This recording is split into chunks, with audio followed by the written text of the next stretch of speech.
February 1943. The Battle of Stalingrad is nearing its end, and the Axis is faced with one of the greatest catastrophes of the war. Hundreds of thousands of Axis soldiers had died so far, and it seemed that the 300,000 Germans in the Stalingrad pocket would soon perish.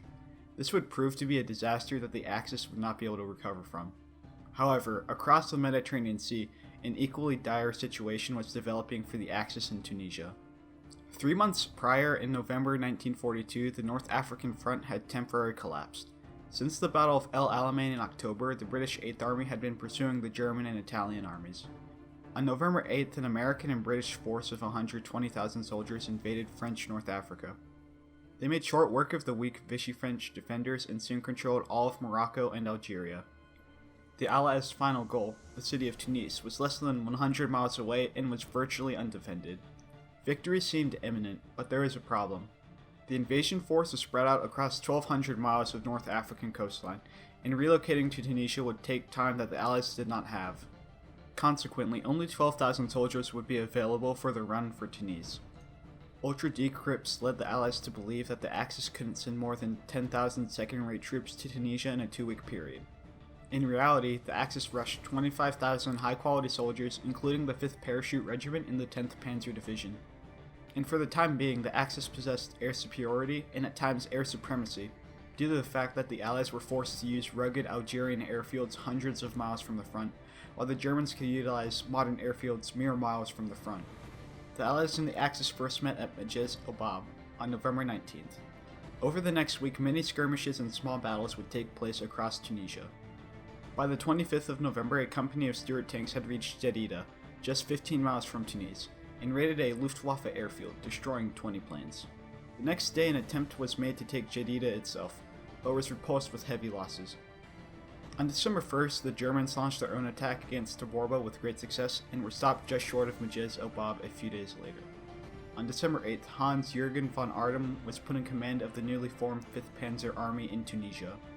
At this time, the Axis had 56,000 men and 160 tanks in Tunisia, and were receiving over 1,000 soldiers a day.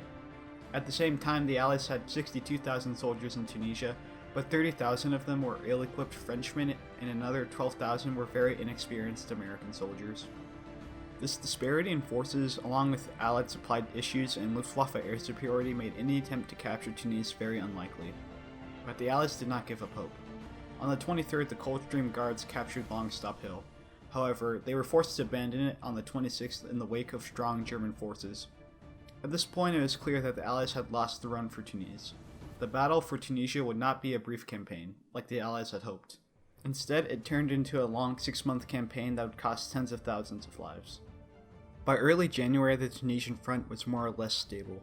Rommel's Afrika Corps was retreating through Libya in good order.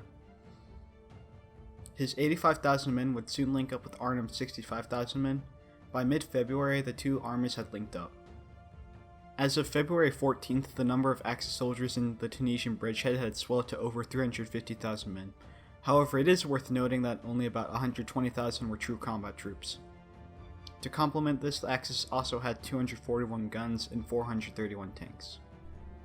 By comparison, the combined strength of the British 1st and 8th Armies and the US 2nd Corps was close to 500,000 men, along with 381 guns and 551 tanks. There seemed to be some hope for the Axis cause in Africa. Thus far, they had successfully defended Tunis, and the two armies had linked up, and they were still receiving many reinforcements.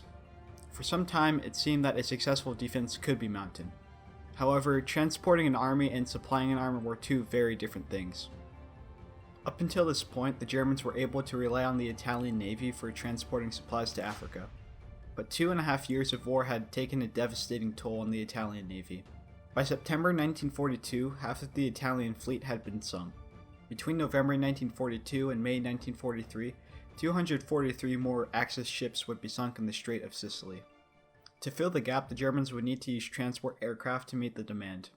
As at Stalingrad, the Luftwaffe transport fleet would be tasked with supplying the Axis armies. And also at Stalingrad, the Luftwaffe would fail to deliver sufficient supplies.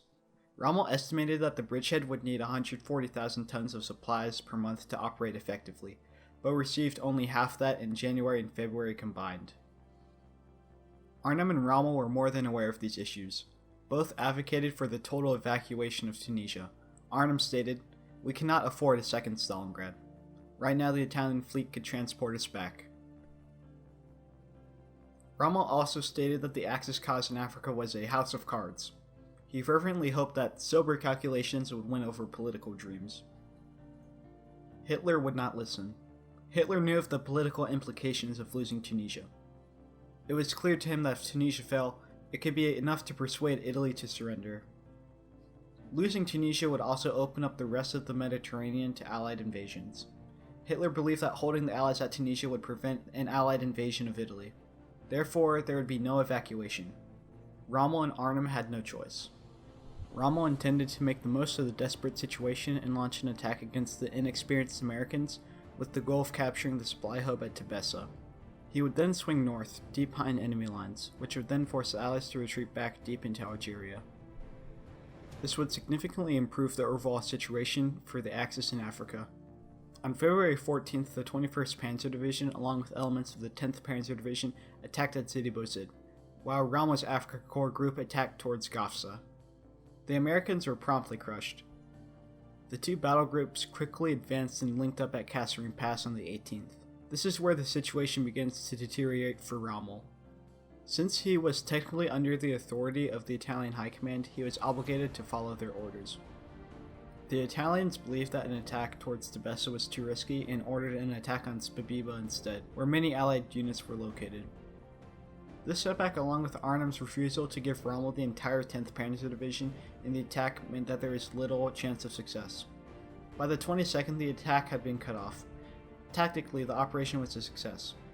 The Americans had lost roughly 10,000 men and 183 tanks, while the Axis, mostly Germans, lost 2,000 men and 34 tanks.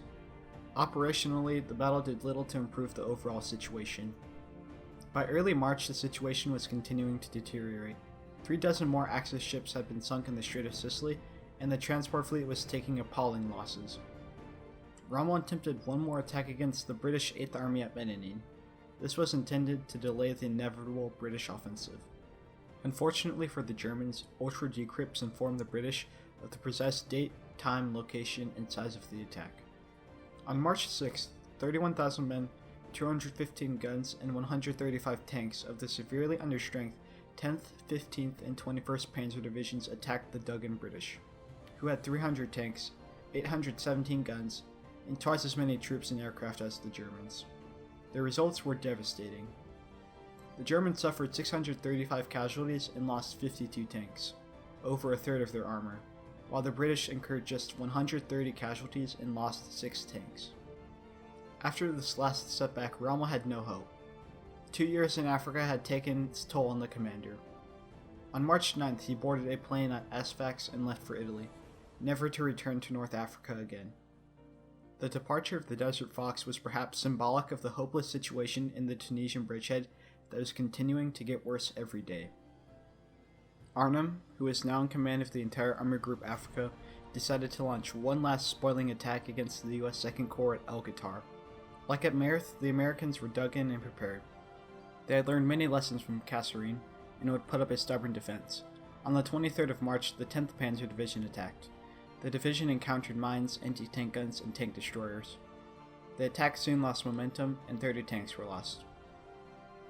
The Germans and Americans suffered roughly the same casualties, but the Americans could replace their losses. The Germans could not. Following the battle, the 10th Panzer Division had just 26 operational tanks. The ability of the Axis to mount a competent defense was now beginning to slip. On the 16th of March, the British 8th Army, totaling 200,000 men and 743 tanks, attacked the Italian 1st Army, which was comprised of 85,000 men and 142 tanks. By the 28th, the British had broken through. While the Germans and Italians were able to avoid a catastrophe, 7,000 of their men were taken prisoner and many tanks were lost. The British incurred 4,000 casualties. The Axis position was now truly unattainable, with their tenuous foothold in Tunisia shrinking every day. Army Group Africa was now reduced to 250,000 ill-supplied men and 150 tanks. The combined Allied strength was now over 500,000 men, 1,400 tanks, and as many guns. The advantage that the Germans had in the air had long since vanished. Allied air superiority would soon transform into air supremacy with Operation Flax. The Allies aimed at destroying the German transport fleet in what was left of the Italian Navy. The operation began on April 5th, and over the next 3 weeks succeeded in destroying 432 planes, including hundreds of Ju-52s. The Allies lost just 35 aircraft, mostly fighters. Military aviation history made an excellent video on Operation Flax, which you should definitely check out. The link will be in the description. Arnim and Kesselring now urged Hitler to evacuate the remaining men from Afrika, but Hitler, becoming ever more delusional, refused. On April 12th, Hitler told Kesselring, "Everything can happen if we persist, and therefore we shall hold." Arnim was appalled. He possessed, quote, "the greatest desire to call it quits and to ask to be relieved," unquote. The end was near. On April 22nd, the Allies launched Operation Vulcan. The Allies were closing in on all sides. The Germans, and even some Italians, fought bravely, but the gross disparity between Allied and Axis forces guaranteed that little could be done. On April 23rd, Longstop Hill fell to the British, and on May 1st, Hill 609 fell to the Americans. These two hills were vital for the Axis defense of Tunisia from Allied attacks from the west. The British 8th Army was also making rapid progress. On May 7th, both Biskra and Tunis fell. Every soldier knew it was over, but some kept on fighting. A 5th Panzer Army report on May 8th stated, quote, "The mass of our tanks and artillery is destroyed. No ammunition, no fuel left. Intention? Fight to the last round." In loyal performance of duty, the last fighters of the 5th Panzer Army greet the homeland in our Führer. Long live Germany, unquote. Arnhem surrendered on the 12th, and Italian General Giovanni Messe surrendered on the 13th. The North African campaign was over. Allied casualties during the Tunisian campaign had been significant, at 76,020. 11,104 were killed, 24,134 were missing or captured, and 40,782 were wounded. Axis casualties were even worse. Approximately 12,000 Axis soldiers were killed, 40 to 50,000 were wounded, and an astonishing 238,243 unwounded prisoners were captured. The loss of 2 experienced Axis armies was bad enough, but even worse was the loss in the air. From November 1942 to May 1943, the Luftwaffe lost 2,422 aircraft in the Mediterranean theater. To give an idea of how significant this is, on the Eastern Front, the Luftwaffe lost 2,315 aircraft over the same time period. Luftwaffe losses over Tunisia even surpassed those at Stalingrad, where another failed airlift had taken place. These two catastrophes ensured that the Luftwaffe would never gain the initiative again. The attempt to maintain the Tunisian bridgehead was one of the greatest mistakes of the war, and arguably, the implications of the disaster were greater than those at Stalingrad in some ways.